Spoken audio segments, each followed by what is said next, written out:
அனைவருக்கும் அன்பான வணக்கங்கள். இது மகா பெரியவா ஆன்மீகம் யூடியூப் சேனல். 9/12/2025 கார்த்திகை மாதத்தின் செவ்வாய்க்கிழமையில் இரவு 8:41 பிறகு சஷ்டி திதியானது ஆரம்பமாகுது. கார்த்திகை மாதம் முருகப்பெருமானுக்கும் ஐயப்பனுக்கும் உரிய ஒரு மாதம். கார்த்திகை செவ்வாய் முருகனுக்கும் அம்பாளுக்கும் உரிய ஒரு கிழமை. சஷ்டி திதி என்பது முருகப்பெருமான் வழிபாட்டிற்குரிய ஒரு திதி. இப்படி பல விசேஷங்கள் ஒவ்வொரு நாளுக்குமே ஒவ்வொரு அற்புதமான சக்தி இருக்குது. ஒவ்வொரு நேரத்துக்குமே அது மாதிரி சக்தி இருக்குது. நிறைய பேர் பார்த்திங்கன்னா யமகண்டம், குளிகை, ராகு காலம் இந்த 3 நேரத்தையும் நினச்சி பயப்படுவாங்க. ஆனால் குளிகையில் இருக்கக்கூடிய ஒரு அற்புதமான சக்தியும் சரி, ராகு காலத்தில் இருக்கக்கூடிய ஒரு அற்புதமான சக்தியும் சரி, அது மாதிரி யமகண்ட நேரத்தில் இருக்கக்கூடிய ஒரு அற்புதமான சக்தியும் சரி, நாம் அதை கரெக்டாக தெரிஞ்சுக்கிட்டு செஞ்சோன்னா அதற்கான பலனை பல 100 மடங்கு நமக்கு கண்டிப்பாக கொடுக்கும். ஒரு நாளில் எந்த நேரமே கெட்ட நேரமே கண்டிப்பாக கிடையாது. எல்லா நேரமுமே நல்ல நேரம்தான். எதுக்கு அப்படி பிரிச்சிருக்காங்கன்னா, எந்த காரியத்தை எந்த நேரத்தில் செஞ்சால் உங்களுக்கு ரொம்ப சீக்கிரமாக நல்லது நடக்கும் அப்படிங்கிறத நாம் தெரிஞ்சுக்கிறதுக்காகத்தான் நமக்கு பிரித்து கொடுத்துருக்காங்க. அப்போ அந்த நாளையும் அந்த நேரத்தையும் அந்த திதியும் நம்ம தெரிஞ்சுக்கிட்டு அதை நம்ம சரியாக பயன்படுத்திக்கிட்டோம் அப்படின்னா நம்ம வாழ்க்கையில் தடைகளோ பிரச்சனைகளோ கண்டிப்பாக இருக்காது. இன்றைய தினத்தில் பக்கத்தில் முருகன் கோயில் இருந்துச்சுன்னா முருகப்பெருமானுக்கு செவ்வரி மலர் வாங்கி கொடுங்க. வீட்டில் முருகப்பெருமானுடைய சிலை வைத்திருந்தீங்க அப்படின்னா சிலைக்கு தேனால் அபிஷேகம் பண்ணுங்க.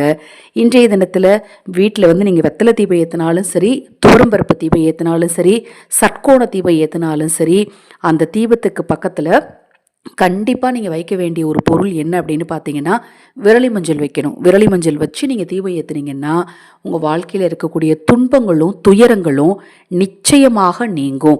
அந்த விரலி மஞ்சளை உங்களுக்கு உடனடியாக டவுட் வரும், அதை என்னங்க பண்ணணும், இப்போ நான் 6 தீபம் வைக்கிறேன்னா 6 விரலி மஞ்சள் வைக்கணுமா அப்படின்னு.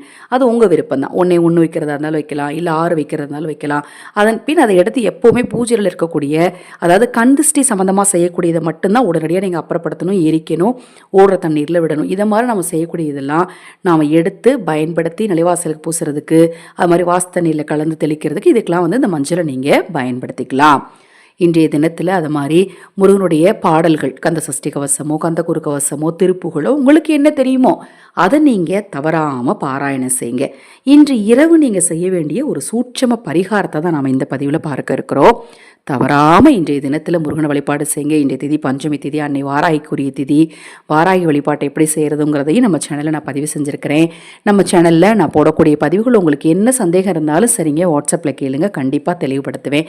கடன் பிரச்சனை, தொழில் பிரச்சனை, குடும்ப பிரச்சனை, எதிரி பிரச்சனை, செய்வினை கோளாறுன்னு என்ன பிரச்சனைகள் இருந்தாலும் சரி, பிரச்சனைகளுக்கு பரிகாரங்கள் செய்து கொள்ள விரும்பினாலும், பூஜை பொருட்கள் வாங்க நினைத்தாலும், அக்ஷய பாத்திரம் உணவளிக்கும் திட்டத்தின் மூலம் ஆதரவற்ற ஏழை குழந்தைகளுக்கும் முதியவர்களுக்கும் உணவளிக்க விரும்பினாலும் 9344692042 இந்த வாட்ஸ்அப் எண்ணிற்கு தொடர்பு கொள்ளுங்க. அதை பற்றிய தெளிவான விளக்கம் உங்களுக்கு கொடுக்கிறேன்.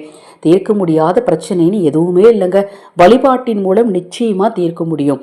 ஒருவேளை உங்களுக்கு அதுக்கே செய்ய முடியல, தடைகள் ஏற்படுது அப்படின்னா நீங்க பரிகாரங்கள் செய்துக்கலாம். அந்த பரிகாரங்கள் எல்லாமே நாம் செய்து கொடுக்குறோம். அதை பற்றிய மேலும் விவரங்களுக்கு வாட்ஸ்அப் பண்ணுங்க. அது மாதிரி பிரச்சனைகளை கண்டு கண்டிப்பாக வருத்தமே படக்கூடாது. எனக்கு என்ன பிரச்சனை வந்தாலும் என்னால் ஃபேஸ் பண்ண முடியும் அப்படிங்கிற தன்னம்பிக்கையும் தைரியத்தையும் வளர்த்துக்கோங்க. எந்த அளவுக்கு வழிபாடு முக்கியமோ அந்த அளவுக்கு நம்பிக்கை, முயற்சி, தன்னம்பிக்கை இதெல்லாம் ரொம்ப அவசியம். தினம்தோறும் அதையுமே நீங்கள் வளர்ப்பதற்கான பயிற்சியை முறையாக எடுத்துக்கோங்க. அது மாதிரி அக்ஷய பாத்திரத்தை பற்றி அடிக்கடி சொல்லிகிட்டு இருக்கேன். ஆதரவற்றவர்களுக்கு உணவளிக்க முன்வாருங்கள். இன்று இரவு நீங்கள் செய்ய வேண்டியது என்ன அப்படின்னா, ஒரு சிறிய மஞ்சள் துணி எடுத்துக்கோங்க. மஞ்சள் கலரில் கட் பண்ணி எடுத்துக்கோங்க. இல்லை அப்படின்னா உடனடியாக கவலையப்படாதீங்க, வெள்ளை கலர் துணியை மஞ்சள் தண்ணியில் முக்கி காய வச்சு எடுத்துக்கோங்க, அவ்வளோதான். அதில் ஒரு கைப்பிடி அளவுக்கு துவரம் பருப்பு, 8 மிளகு, ஒரு விரலி மஞ்சளை வச்சு ஒரு சின்ன மூட்டையாக கட்டிக்கோங்க. இந்த மூட்டையை இன்னைக்கு தூங்குறதுக்கு முன்னாடி செய்யுங்க. இந்த மூட்டையை கொண்டு போய் முருகன் முன்னாடி வச்சு, முருகா என் பிரச்சனையெல்லாம் தீரணும், முருகா எனக்கு இருக்கக்கூடிய கஷ்டங்கள் எல்லாம் தீரணும், எனக்கு இருக்கக்கூடிய மன உளைச்சல்கள் எல்லாம் நீங்கணும், எங்கள் குடும்பம் சந்தோஷமாக இருக்கணும்.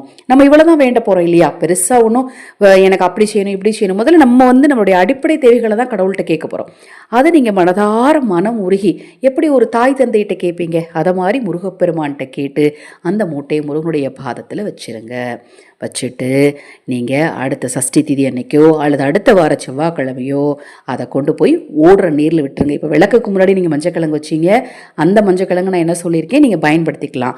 இப்போ வச்சிருக்கிற மூட்டையை கொண்டுட்டு போய் ஓடுற நீரில் விட்டுறணும். மறுபடியும் சொல்கிறேன், உங்களுக்கு ஏதாவது சந்தேகம் இருந்தால் வாட்ஸ்அப்பில் கேளுங்க. ஆன்மீகம் சம்மந்தமாக என்ன சந்தேகம் இருந்தாலும் சரி. அதை மாதிரி நிறைய பேர் கேட்குறது, எங்கள் வீட்டில் இவங்க இறந்துட்டாங்க, எப்போ எனக்கு முறையாக திதி கொடுக்கணும்னு தெரியல, போன வருஷம் இந்த தேதியில் இறந்தாங்க.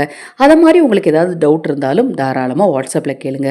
அது மாதிரி செலவு செய்து செய்யக்கூடிய பரிகாரம் மட்டும் இல்லைங்க, பொதுவான பரிகாரத்தையுமே நான் வாட்ஸ்அப்பில் சொல்லிட்டு இருக்கிறேன். பொதுவான பரிகாரங்கள் உங்களுக்கு தேவைப்பட்டாலும் வாட்ஸ்அப்பில் கேளுங்க. தினம்தோறும் வீட்டில் விளக்கேற்றுங்க. கார்த்திகை மாதம் தீப வழிபாட்டிற்குரிய ஒரு முக்கியமான மாதமாக இருக்குது. அந்த விளக்கேற்றுறதுலேயும் நிறைய சூட்சமங்களை சொல்லிகிட்டு இருந்தேன். அதில் ஒரு சிலர் சொன்ன சில கருத்துக்கள் எங்களால் அதை தொடர்ந்து ஃபாலோ பண்ண முடியல, அது ரொம்ப மன உளைச்சலை ஏற்படுத்துது அப்படின்றதுனால தினம்தோறும் வாசலை 2 விளக்கேற்றுங்க. பச்சரிசியை பரப்பி அதன் மீது அகல் விளக்கு வச்சு ஏற்றுங்க. பிரசாதமாக தண்ணி அல்லது பால் வைங்கன்னு நான் பொதுவாக சொல்லியிருக்கேன். அது ரீதியாக உங்களுக்கு வேறு ஏதாவது சந்தேகம் இருக்குது, நான் தினம்தோறும் ஸ்பெஷலாக தாங்க தீபம் ஏற்றுன்னு நினைக்கிறேன், அதை பற்றி சொல்லுங்கள் அப்படின்னாலும் வாட்ஸ்அப்பில் கேளுங்க, கண்டிப்பாக தெளிவுபடுத்துகிறேன். இந்த மூட்டையே நீங்கள் என்ன நினச்சி வைக்கிறீங்களோ அது உங்களுக்கு கண்டிப்பாக முருகனர்களால் கிடைக்கும், கவலைப்படாதீங்க. ஹரஹர சங்கர ஜெய ஜெயசங்கர, ஹரஹர சங்கர ஜெய ஜெயசங்கர. மகாபெரிவா திருவடிப்பாதம் சரணம் சரணம். நல்லதே நடக்கட்டும்.